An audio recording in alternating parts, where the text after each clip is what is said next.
Tonight, our 8 News Now investigators asking questions about how a woman died inside the Henderson Detention Center while she was on suicide watch. Now, police have very little to say, which made investigator Kyle Payne dig even deeper.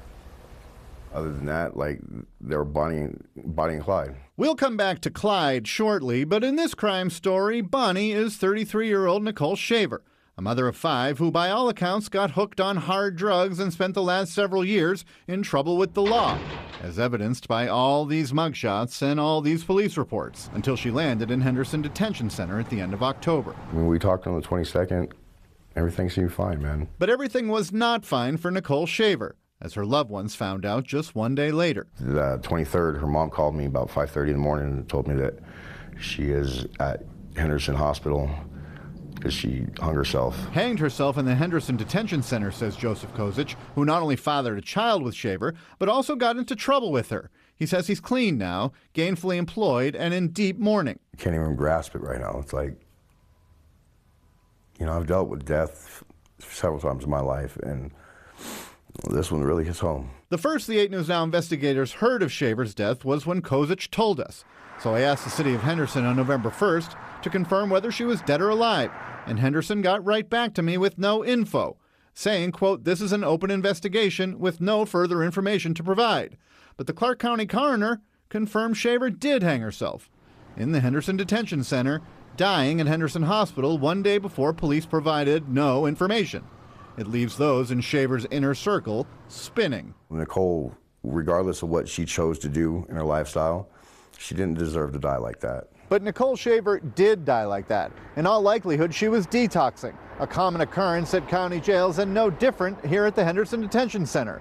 But those close to her say Shaver told them she was on suicide watch. How can you be on suicide watch and commit suicide?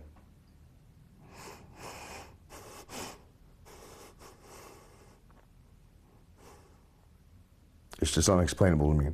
I can't understand that. And remember, in this Bonnie and Clyde story, Shaver was Bonnie, and this would be Clyde. Real name, Jack Engel, Shaver's real-life partner in crime, who police and court documents show were committing crimes together. Police caught Engel, who's got a lengthy criminal history, right about the same time Shaver died. And after a week or so of detoxing, I interviewed him at the Clark County Detention Center. And how did you feel when you found out? Devastated. It's just something I never thought would happen like that. Was she suicidal? No. Not suicidal, Engel says, but not in good shape inside Henderson Detention Center either. At a court appearance a few days after Shaver's death, Engel spotted the 8 News Now investigators in court. Now, choking back tears, he says he knew we were there to talk about Shaver, especially after Engel found out she was struggling inside, not coping well with her detox. She said they had her in a room, naked, and, she was scared. And I just told her to hold on. I said, it can't be that bad. I said, we'll get through it. But no. I didn't. No. She didn't make it. She didn't make it. That much we know.